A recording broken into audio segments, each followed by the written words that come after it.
You're listening to the Greeks Gridiron. Now here's your host, Ethan Hristodoulou. Welcome back, everybody, to the Greeks Gridiron. I'm Ethan Hristodoulou, and today we are diving into the AFC East Defenses, the final division of defenses that we have to rank as we are fast approaching training camp. The Chargers just yesterday having rookies come in and report, and on the 15th of this week, in just 2 days, everyone's going to start reporting. Over the next week or so, by, I would say, I believe it's the 22nd, I think, is the last that teams are starting to report to training camps. Everything will be in full swing or getting close to full swing. So it's that time of year. Football is here. But we got to rank the AFC East defenses first. So I invite you all, as always, to comment down below. Let me hear from you all. Your thoughts, your opinions. How would you rank these four teams? The Patriots, Dolphins, Jets, and Bills. Whether you agree or disagree, all of that. Let me hear from you all. We can discuss in that comment section. But starting at the bottom and working our way up to the top here at the number 4 spot. This is a good division. I think all of these defenses could be very competitive this year. The Jets and the Patriots seeing regime changes and defensive-focused head coaches as well. I expect a little bit of a oomph to that side of the football for them. I really do think that the AFC East might bring in some really good units this season here. So being number 4 in this division, not quite as bad as being number 4 in a handful of other divisions around the NFL, if I do say so. But at the number 4 spot, I decided to go with the Miami Dolphins. And before Dolphins fans start going crazy on me, I understand how this team looked last year defensively. If you look at the numbers, as far as points per game allowed was concerned, they were the best in the division here. They also had one of the best run defenses in the NFL last season as well. And I do expect that to continue this year, but this is more so about how I feel about the other teams than how I feel about the Dolphins themselves. There is a little bit of concern I have with just where Miami is right now as a whole, and this is like projecting more than anything else. I feel like there is a chance we might be heading the wrong way with Miami, and that's kind of where this comes from here. Now, like I said, the run defense last year was great, and I honestly expect it to continue to be great this year as well, and I don't really envision anything slipping on that end there. First-round selection in Kenneth Grant should be huge for the interior of the defensive line, going alongside guys like Zach Sealer, who's been a monster for Miami the last few years, and Benito Jones, who got his opportunity last year and really made the most of it. And then you look at some of the deeper guys that they have in that group altogether. Fifth-round pick in Jordan Phillips should be a nice addition. They brought in Matthew Butler as well, who I think in a rotational role should be solid depth for Miami on the interior. And then just sticking within like the defensive front as a whole, you look at the linebacking group, and it's a pretty impressive group of guys, from the starters to who you have coming in behind them, from Tyrell Dodson and Jordan Brooks, who I was really high on as a pairing last year. And then, of course, stellar season for them as a duo. And then you look at bringing in guys like a Willie Gay or a KJ Britt. Not only do you have good starters, but you have good depth alongside there as well. So like the defensive front as a whole, I feel pretty good about. I will say, though, the pass rush and just guys coming off the edges as a whole is definitely something worth keeping an eye on. Zach Sealer, as I mentioned, phenomenal. He's had, I believe, 10 sacks the last couple of seasons, so he's been great for them. But when you look at your guys coming off the edge, Jalen Phillips, tough time trying to stay healthy the last couple of seasons. Only 12 games played in the last 2 years as your first-round pick from a few years ago out of Miami. You're really hoping that he can stay healthy and get back to what he was looking like in his second season. And then you have, of course, Bradley Chubb and Chop Robinson. I think Chop Robinson looked good his first season in Miami, and there's a good chance that depending on how Jalen Phillips looks coming out of the gates this year, he might be getting more of the starting snaps, or at least there is like a realm of possibility where he potentially takes over. And I do think the way Chop looked last year in a more rotational role than anything else, he will have a real impact coming off the edge. It's just the uncertainty of how that's going to look there. Bradley Chubb is going to continue to be Bradley Chubb, an effective pass rusher nonetheless. But my biggest question marks really just come into the secondary here, because I'm not really sure how I feel about the Minkah Fitzpatrick and Jalen Ramsey trade. I got a lot of conversation from Steelers fans about Jalen Ramsey going into Pittsburgh, and I'm curious to hear what Miami fans have to say. So if you just have thoughts on that, let me know. But I don't know how that trade really benefited either side, because Minkah Fitzpatrick coming into Miami, I don't really, especially because a lot of Steelers fans pointed out to me the last couple of years of Minkah, not quite the level that the All-Pro had played at prior to those last 2 seasons. He got hurt a couple of seasons ago, and last year maybe didn't quite look like it himself. Now you're bringing him in here. There's question marks surrounding just his ability to play to that same All-Pro level he has throughout his career. And then you lose a guy like a Jalen Ramsey, who was effective in the secondary in Miami. He's gone now, so you're looking at a group of guys that's headlined by Cam Smith, is kind of like the big name in this secondary as far as corners are concerned. You have Kwohu Cater, and then you also, Cater Kwohu, I'm reading names backwards here. And then you, of course, have Storm Duck as well. So, like, I don't know. The cornerback room has me a little bit worried. And then when I look at safeties and just, like, the back end of this defense here, I like Minkah Fitzpatrick for the back end of the defense, but like, is Fatu Melifonwu going to be the guy that saves you opposite of Minkah? I don't really know. Like, guys coming from Detroit's secondary are not necessarily the most highly touted people in the world. The secondary is known for letting up a ton of yards, and there's a piece of me that feels like maybe Melifonwu was available for a reason. So am I super high on that? Maybe not. Ashton Davis coming from New York as well this offseason. That doesn't really move the needle for me. So I'm a little bit concerned of just what this secondary is going to be able to do. It's not like I'm going to sit here and doubt them and say they can't be a great unit and some of these younger guys could maybe just step up and surprise. I'm not saying that can't happen. It's just more so like, I guess I'll just have to kind of see it before I feel really good about the group as a whole here and how it's going to look minus Jalen Ramsey. I do think Ramsey was still giving the Dolphins really good corner play. So it'll be something that is just kind of worth watching for me. And in a passing game right now, the way the NFL is structured, yes, it's great to have a fantastic run defense, but if you can't stop the pass and if this unit takes a step back the way I'm kind of projecting it right now, and at least in my head, I'm a little bit worried about Miami. Moving into number 3, this was a tough division. I think you can make a case for a lot of these teams and where they should go. And if you disagree with me, like, I'm honestly not surprised. And I'll even say this just to kind of add on to what I'm saying. This is probably the least sure division as far as rankings have gone out of anything, whether we've been talking defensively or offensively.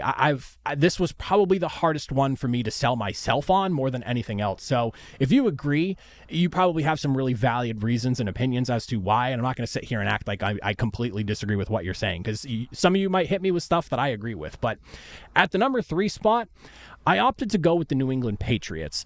There is a lot of buzz right now, and for those of you that don't know, I work within New England sports media in the New England area. But there is a lot of buzz right now about the New England Patriots and what this defense can be, especially when you look at the fact that they brought in a defensive head coach in Mike Vrabel, who's known for having really good defenses. I do think that this unit's going to be better. Absolutely, I think this defense is going to be better. But this was one of the bottom defenses in the NFL last season, and I hear people every single day telling me top 10 defense, and pump the brakes. I feel like a good realistic expectation is for this to be a league average to maybe slightly above average. We're talking like 16 to 12, something along those lines.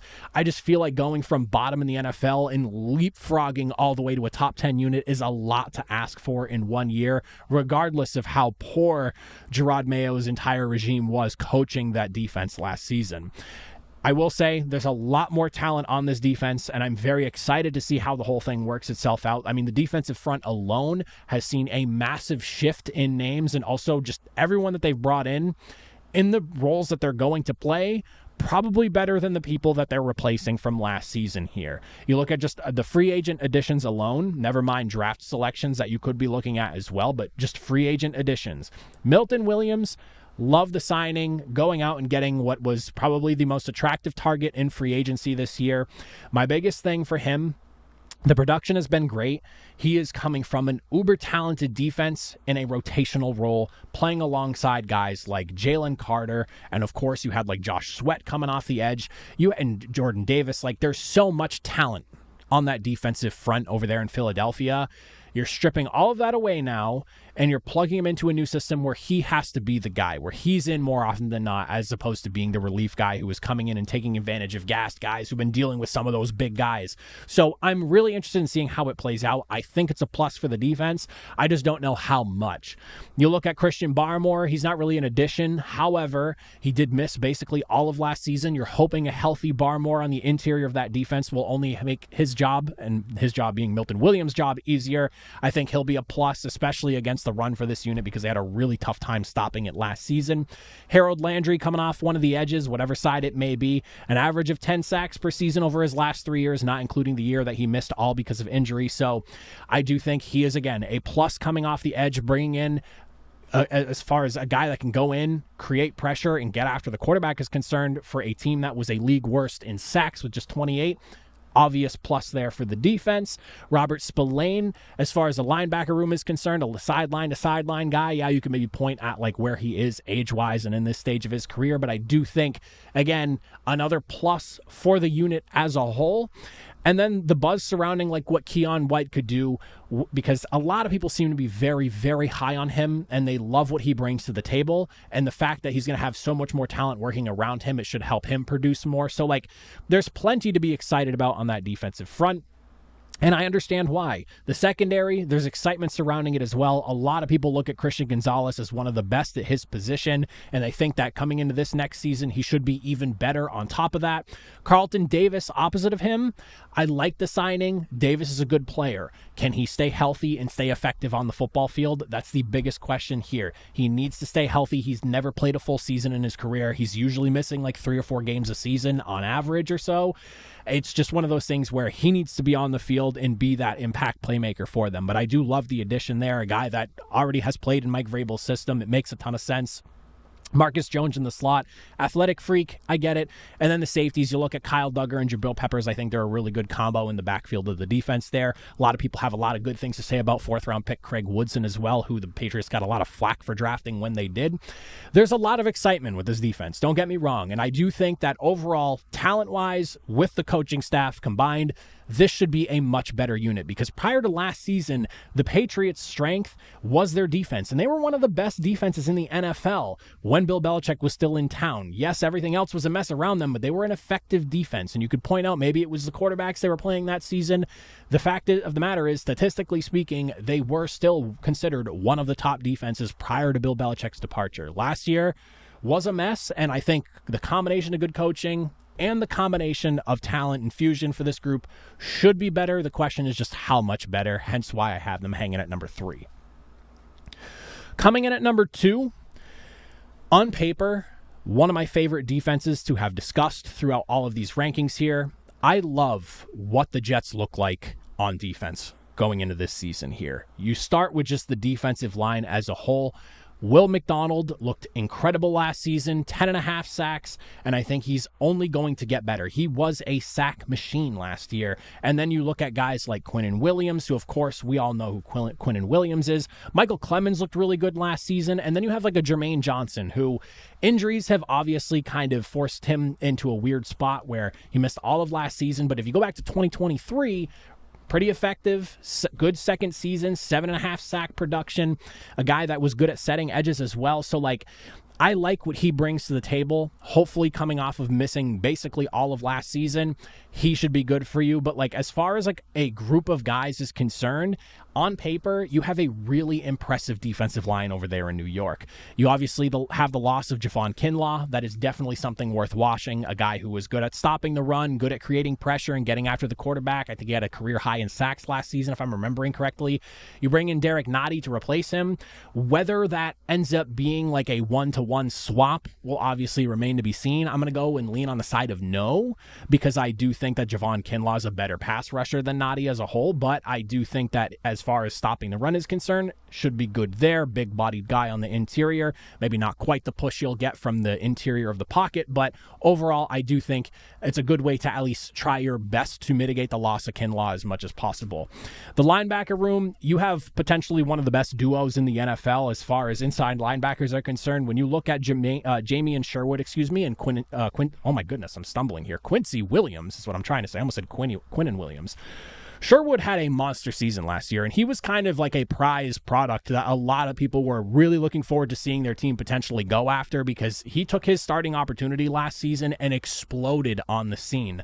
That being said, the Jets locked him up. They kept him in town. Quincy Williams has been good for the Jets basically since he got there, and he has been a standout in that defense as well. So as far as linebackers are concerned, you should probably feel pretty good about those guys and what they're able to do, both as guys who could get after the quarterback from time to time in certain situations if you need them to, or just stopping the run, dropping into coverage, whatever it may be. Those two guys, very reliable at what they do. The secondary is where I do have some intrigue. And when I say intrigue, I mean just it was not necessarily the greatest season for two of your key guys in that secondary, and you're also seeing a little bit of shifting going on as far as personnel is concerned. Sauce Gardner and Michael Carter are definitely looking to get back to more dominant play. Both of them basically recognizing the fact that last season wasn't quite the years that they wanted to have. Injuries hampered Michael Carter, and it is what it is. His play slipped, obviously. He missed some time during last season as well, or just was not able to play to the level that earned him a massive contract just that season prior. So you have that. Sauce Gardner, who he's been openly talking about just the muscle he's trying to put on, get a little bit bigger, get a little bit more physical. And on top of that, he seems to think he's playing even faster with all this added extra muscle. So that'll be interesting to see how that whole thing plays out. But I do think a more physical Sauce Gardner is going to be a very good Sauce Gardner, and one that I'll be looking forward to watching this year. Love his game, love the way he's able to play. And then, of course, Brandon Stevens and Andre Sisco, two new additions for that secondary. You have yourself Brandon Stevens coming from Baltimore. I think the big knock with him is mainly just like not one to really cause a ton of turnovers. Did let a few touchdowns slip by him last season, but he's a year removed from having a pretty strong campaign. Maybe last year not being his best season, but the year prior, pretty good. Couple of interceptions overall. And then you look at like Andre Sisco as well. Same kind of idea. Maybe not necessarily the greatest last season, but his 2 years prior to that were pretty strong, and a nice young age too to work with. Like, there's a lot of really good things brewing with this Jets defense, and I think when you look at the situation that they're in now with the regime change and Glenn being the head coach over there, you're going to get yourself a really good unit. And I say that because you think of what Aaron Glenn was able to do with the Detroit Lions and a defense that was just completely tattered and falling apart and just lacking in talent due to injury last season more than anything else at certain points. This is probably the most talented defense that he's going to get to work with, and I'm really excited to see what he can do. He earned himself a head coaching job, no question about it, with the way he was able to coach that Lions defense last year, all things considered. So I'm excited to see how this whole thing plays out. I think this is going to be a really stout unit next year. A lot of bad things were going on for this defense last year, the Jets team as a whole. And I think that with this shift in focus and with the regime change that they've had, hopefully we see some better production. And the defense is probably one that I can look at and feel very confident about is probably going to head in a much better direction this season. And then, of course, that leaves at the number one spot, the Buffalo Bills. The way I see it, getting better against the pass is probably the big thing that you need to look at here. They let up a ton of yards last season, ton of touchdowns through the air last year, but as a group overall, one of those units that's like greater than the sum of their parts in some instances, but you do have a ton of talent to work with as well. I want to address Joey Bosa first because I do think that he's an interesting addition to this defense. However, if he can't be healthy, this one kind of sucks because he's already dealing with a calf issue, and he seems to be the assumed starter if he's going to be healthy, and I can understand why. It's Joey Bosa. When he's healthy and on the field, as productive as anyone needs to be at the position that he plays at, but I like the pairing of AJ Epinesa and Greg Rousseau, and I would love to see them just continue to get their opportunity to work together. Like, I thought you saw some pretty good production from the both of them last season, and you were basically with obviously allowing Von Miller to walk rather. You were trying to figure out just what you had in those two, but then in comes Joey Bosa to basically replace Von Miller, but also he's going to end up probably being a starter if he's healthy. We'll see what happens there. I love the Joey Bosa signing in theory, but again, the staying healthy thing is a real issue. And again, calf injury or issue, whatever they want to call it right now that he's dealing with. He didn't really get to do a ton of work last month during mini camps. Now we're going into training camp. We'll see just how ready he is to go. If he's healthy, great. If not, this is just one of those things where it's like, let your younger guys just kind of do their thing and see if they can continue to grow together. Because I love what Greg Rousseau is doing, and it's more so just like, can AJ Epinesa take that next step that I think he needs to take? The depth as far as the rest of the D-line goes, I feel pretty good about it. Like outside of the Joey Bosa stuff that I was talking about, AJ Epinesa, Greg Rousseau, Daquan Jones, and Ed Oliver, good group of guys, but the guys that they brought behind them as well make me feel really good about the unit and the depth as a whole. TJ Sanders that they brought in, I think with him coming from South Carolina, proving during his time in college football, he was able to create pressure, get after the quarterback, stuff the run, good mix of everything that you need from him as a guy who could potentially down the road be a replacement for Ed Oliver. Then, of course, you bring in a Larry Ogunjobi and a Michael Hoyt, who those two guys, maybe not quite like starting level talent, but guys that in rotational roles, considering what they're able to do, could benefit from playing in a defense like Buffalo, where they're just coming in certain spots and situations and taking advantage of gassed offensive linemen or guys that have been dealing with starters for the duration of time before they get in. Larry Ogunjobi, maybe not quite as productive in Pittsburgh for the few years that he was there after departing from Cincinnati, but he was good in Cincinnati. But again, we'll see what happens with him. Michael Hoyt's a guy that I think just overall solid rotational pass rusher. He can get after the quarterback. It's just he's not your every down guy. So like they did a good job rounding out the depth on that D-line as a whole, and I feel really, really good about it. The secondary is a big thing I'll be keeping an eye on, though, because this is the initial issue that I brought up here, but I do think there's a chance it could be better this season. And a lot of it has to do with Teron Johnson and Christian Benford being lead guys, but you went and you got yourself some solid depth. Now, Trey White and Dane Jackson, not maybe quite the level of play you're going to get out of them from a few years back. It's crazy to see both of these two former Buffalo Bills return in the same offseason as well. I think Dane Jackson will be really good for depth, and who knows? I mean, this is somebody who made a name for himself in Buffalo, went off, made some money, and now he's back. If he can get back into the system and just get back to his old ways, he could be even battling for starting snaps down the road, depending on how things play themselves out. But between them, and then, of course, you have yourself in the further back in the secondary, Cole Bishop, the second-round pick from last year, and Taylor Rapp. I think they're a really solid combo there. And then some young guys, Maxwell Hairston. All eyes are on him. The biggest criticism really about his game, size and play strength. If he can overcome that and be an effective guy for them outside, I think this is a good draft pick, not signing, for the Buffalo Bills defense. But there's just a lot of ifs, ands, or buts here for me. I mean, I really like what this defense looks like on paper. I think there's a lot of really good depth. And again, the scheme that they run in Buffalo has just been so good for the duration that Sean McDermott's been doing his thing over there. So and we didn't even get to really touch on the linebackers here. I mean, Matt Milano and Terrell Bernard, a couple of really good guys. Dorian Williams as well behind them, Balen Spector. Like, I like what this defense is on paper. And coupled with the fact that Buffalo's offense just is always scoring points, handling the ball for long periods of time, puts them in a situation where they can play more rested, they can play better, they're not put in as many bad spots because Buffalo does a good job of taking care of the football now. At this stage in Josh Allen's career, he's not really causing the turnovers he was earlier in his career. This defense is set up to play the best amongst the four, so that's why I like them at that number one spot. But that all being said, comment down below. Let me hear from you all. Thoughts, opinions. What do you agree with and disagree with? How would you rank the defenses? I would love to hear from you all. But as always, if you made it to the end, greatly appreciate it. Next time we're talking, it'll probably be training camp discussion. So I'll see you all next time. Have a good one.